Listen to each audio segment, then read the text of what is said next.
Hello and welcome to Hebrew Syntax and Exegesis Modular at the Southern Baptist Theological Seminary. My name is Adam Howell, and I will be walking with you through this class this semester. I hope that this class will prove to be beneficial to your own personal walk with the Lord and also to your pastoral ministry or whatever ministry you find yourselves in. It is a required class, as many for many of the degrees on campus, and so I hope that this is more than just credit hours for you. I hope that it proves to be helpful.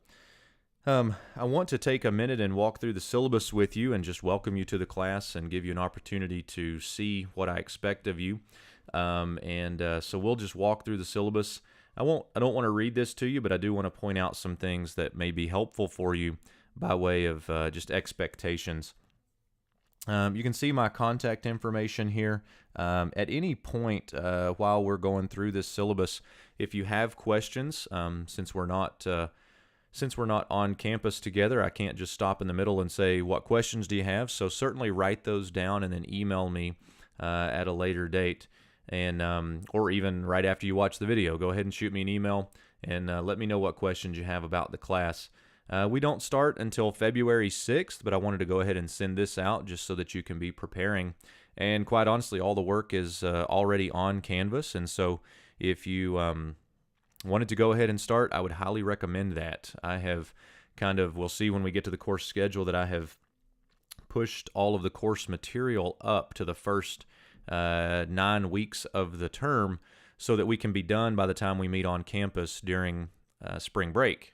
So what I want to do with the class as a whole is get all of that work done so that we can then apply that information. I want to be able to apply the parsing that you learn and apply the translation aspects that you learn in the on-campus sessions so that we can translate through the book of Ruth together and also look at a word study project and some various other little things that if we just spend all of our time on campus creating and parsing verbs, then we haven't really applied the information that we've learned. So I want to try to get to that. So if you want to start early, there's plenty of stuff to be done before we meet on campus. So I hope that proves helpful to you. Let's walk through this here. I won't read the course description and the objectives to you. You can take a look at those. As it relates to the textbooks, I've included here the Invitation to Biblical Hebrew DVDs. These are published by Kriegel, and they came out with the whole set that Dr. Fuller did when he published everything with Kriegel. These resources, the videos are newer than the ones that we have posted on Canvas, but they aren't much different. So you will have access to the videos on Canvas. You do not need to buy these videos right here. You don't need to buy these. You're welcome to just leave that off of your syllabus. But if you find that those are helpful, or if if a friend gave you the whole package together, then that's no problem at all. You'll have those. As it relates to the supplemental resources, let me move this up just a little bit. I want to highlight a couple. These two, most of these are going to be Ruth resources that will help us on campus.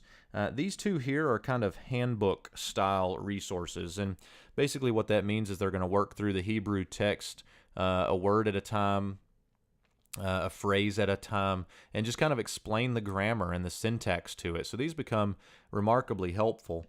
Especially when we get to Ruth and we're translating. The Homestead book, I'll tell you, Robert Homestead uses a fairly different system than Dr. Fuller does in his new grammar. It's a different system of explanation than even I will use on campus, but I found Homestead's book to be remarkably helpful. It's good to learn multiple systems. You're going to be interacting with commentaries throughout your career that people will describe things differently. Somebody will call it a prepositional phrase, others will call it a genitive, and so you'll just want to know some of that different terminology, and Homestead is a little different, but I found that book to be remarkably helpful. If you do want to get this Homestead book, I have a, let me go ahead and write it out here for you. I think this is it. BTXT is a coupon code that you can use at Baylor University Press directly online in order to get 25% off of that book. So if you want that one, it's a great resource. I would encourage you to get that. me make a note here about Dr. Fuller's grammar. This actually should be 2017 for the publication date. This book has actually been finished for a long time. This is his new, what we might call an intermediate grammar. It's been finished for quite a while, but Kriegel is kind of making some changes and adjustments and kind of moving into the digital age of books. And so it has kind of delayed the publication of this one. So this one will come out this year, or should, we hope. If it does, then that'd be a great resource for you to get to, just kind of as a reference grammar for Hebrew.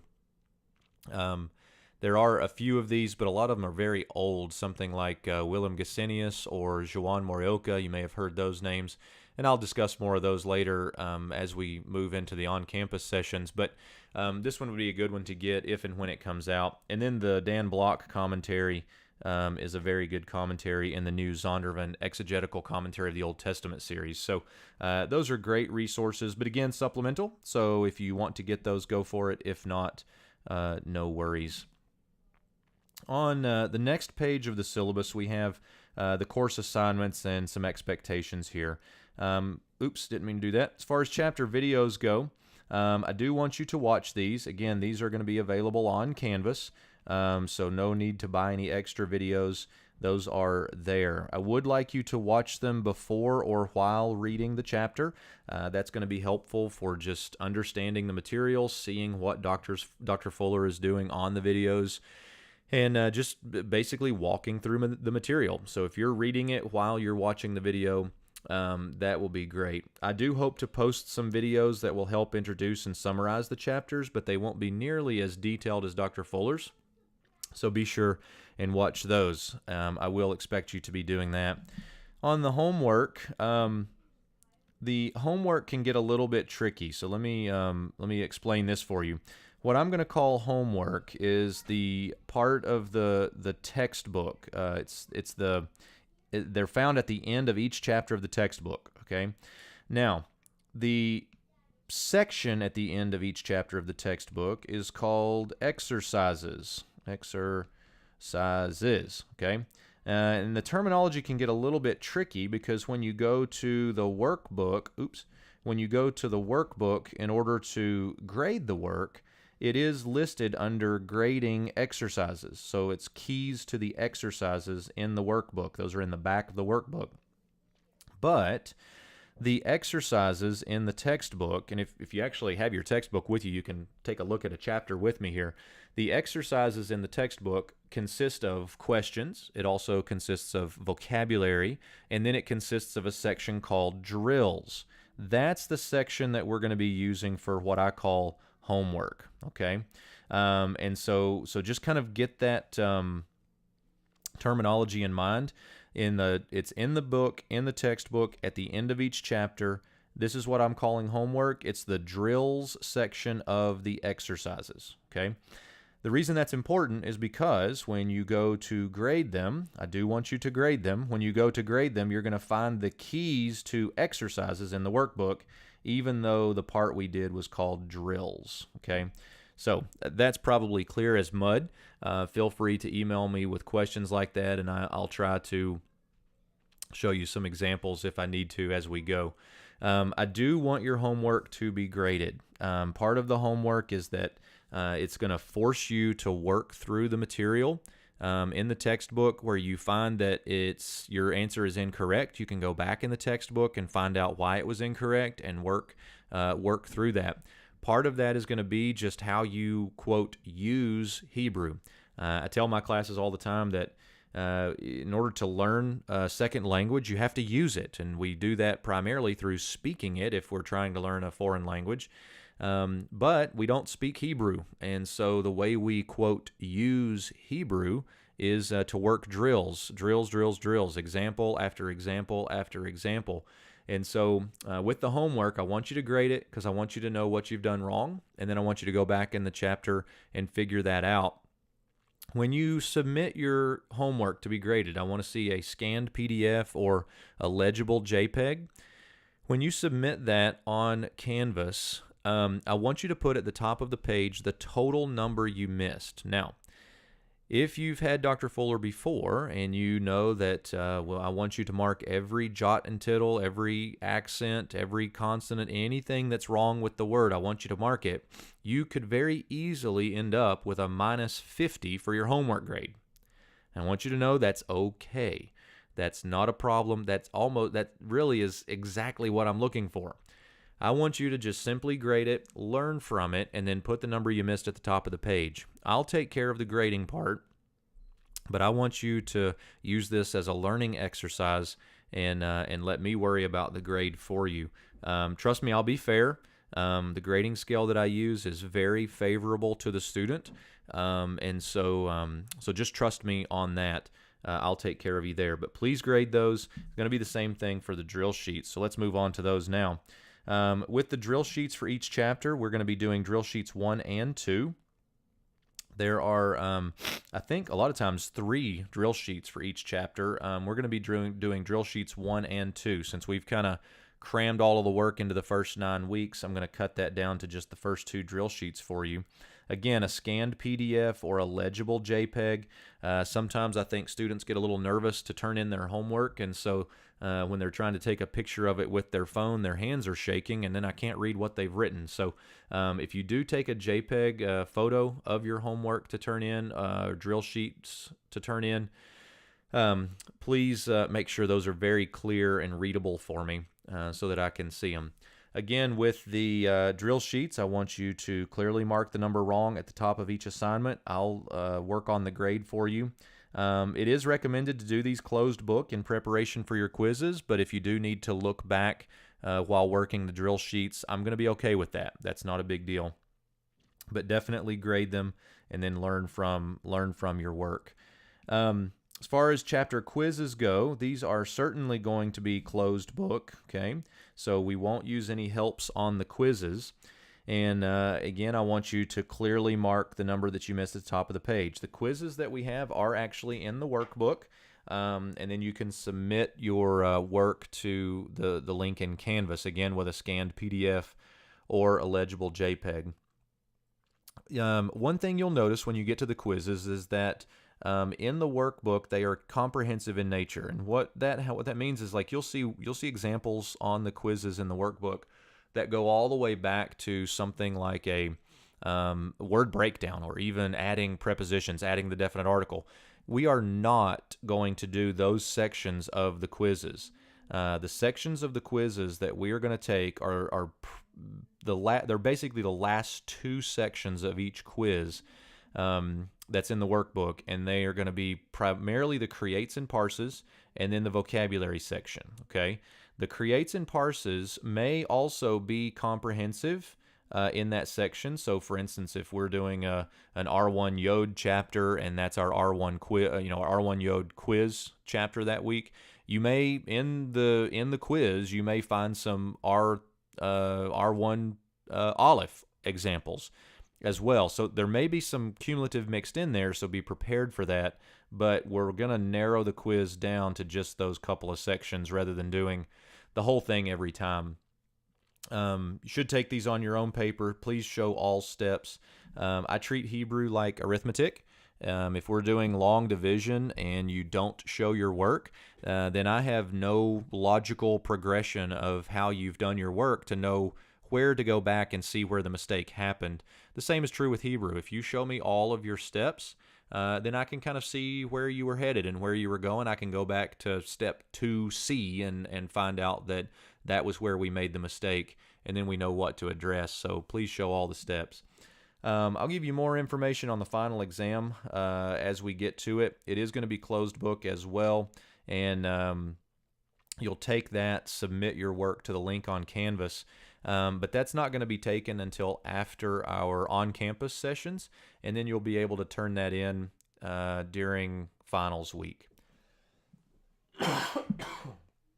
Excuse me. The on-campus session, one of the things that I mentioned earlier I want to do with on-campus session is actually apply what we learn throughout the term. And so one of the things we're going to do is actually translate the book of Ruth I do have some worksheets for this, but the primary thing we're going to be doing is just translating it and discussing some of the grammar and syntax. I hope to do this in partners or groups and give you guys time in the on-campus sessions to prepare this work and then be the main voice as we walk through the passage in class to kind of help with parsing and discussion of the grammar. So I'll give you more details on that as we go, but just know that's going to be part of our on-campus time. Another on-campus assignment that we're going to do is a word study assignment. Again, I want to give you time in class to do these. So, maybe we'll take an hour and a half, 2-hour break one morning. I don't remember how I have the schedule laid out, but we'll take a break. You guys can go in groups or partners and work on these in the library. But learning to do a word study project is going to be something that's incredibly helpful to your pastoral ministry or even just to your own study time as you use Hebrew. And so I want to try to give you those tools in the on-campus class that really begins to go beyond just parsing and creating verbs. So know that that'll be an assignment too. As it relates to attendance and policies, I'll let you read those. Our on-campus sessions are April 6th and 7th. It is necessary that you be there for those days. Although those 2 days, or I guess day and a half, will feel like a decade together, that's the only time we have together in this class, and so it is necessary that you're there for those. So please go ahead and plan ahead for that. I will be on a mission trip on April 3rd, 4th, and 5th, and then coming right back into town for those classes. So I'll look forward to seeing you guys. Go ahead and plan for those. As far as the grading scale goes, I won't go into this in detail. You can see how the percentages lay out there, and then this is the grading scale that I use. It's based on an old 12-point GPA grading scale, so you'll see that it's a little bit different. The best advice that I can give to you on this grading scale is to not try to figure it out. I know that sounds really funny, but I use this grading scale for a couple of reasons. One of them being that I just want to take your attention off of the grade. I know that a lot of students struggle with, I have to get a grade, I have to get a grade, I have to get a grade. And quite honestly, this grading scale is so confusing to students that it oftentimes will just take their mind off of it. I hope that helps you do that, and I hope that by taking your mind off of the grade, it can help you focus on the material. I want you guys to learn this material, and I want you to learn it well. I want you guys to be able to dive into the Hebrew Bible and actually enjoy it. And so I want to take your mind off of the grade for this class. And just trust me on this. I'll be fair with you. I'll help you along the way. This isn't just a online class where it's, hey, good luck. I'll see you at the end of the term when I submit your final grade. I'm going to be walking through this with you this term. So don't let this grading scale fear you or scare you. Don't be afraid of it. Just know that it's hard to figure out without a lot of explanation. So you'll be in good hands. As always, let me know if you have questions along the way. If you think you're failing, go ahead and let me know. I've had students before who are graduating, and they will email me 4 and 5 times throughout the semester wondering if they're going to pass the class. And the funny thing is they actually have something like their grade may be a 5 or a 6. Well, they're calculating that as a percentage out of 12, and they feel like they have a 50 in the class. They're failing. And it's not true. They're actually passing quite well on an above average basis. So anyway, that's always a fun discussion I have with classes. If you have questions about that, let me know, but also wanted to just disclose that stuff to you in the syllabus. Policies and attendance, I'll let you read through those things. Those are more just nuts and bolts that I have to put into a syllabus. Finally, we have our course schedule here. I want to make this a little bit smaller, I hope it doesn't get too small. But what I want to show you here is if you'll just notice that all of the work from the textbook and workbook will be completed by the time of the on-campus sessions in April. So again, I want to do that so that when we meet together on campus, we actually can apply what we've learned rather than just continuing to work drill sheets and that sort of thing. We will do some of that, and I'll be glad to answer questions when we get there. But again, I want to jump into the Hebrew Bible. I want to jump into the Hebrew text and translate with you. I've tried to provide workbook pages and textbook pages along the way. If I have missed any of those or messed them up, just know that these are the pieces of the work that I want you to do. If I messed up the page numbers, disregard those. That's kind of the detail that I hope is accurate, but if not, stick with this piece. And again, if you have questions along the way, let me know. Try to delineate out our work as far as homework drill sheets and quizzes. Those are a couple different categories, but you can see there how we're going to do that. Final exam is listed here at the bottom, and that's what I'll give that final exam to you during our on-campus classes, and then you'll have all the way until finals week to turn that in. So you'll have plenty of time to do that. That'll be the only thing left over after the on-campus session that I'll want you to do. Otherwise, we'll be done once we hit spring break. So I hope that walking through the syllabus here with you was helpful. If you have questions, certainly email me. Again, my email address is ahowell, AHOWELL, at sbts.edu. So feel free to email me with questions, and I look forward to seeing you guys in April. I may see you along the way, either on campus or at church, or I may see you on live sync sessions if we do those. I'll be in touch for sure. But I look forward to walking through this class with you and want to serve you as we do it. So I look forward to seeing you in April. Have a great night.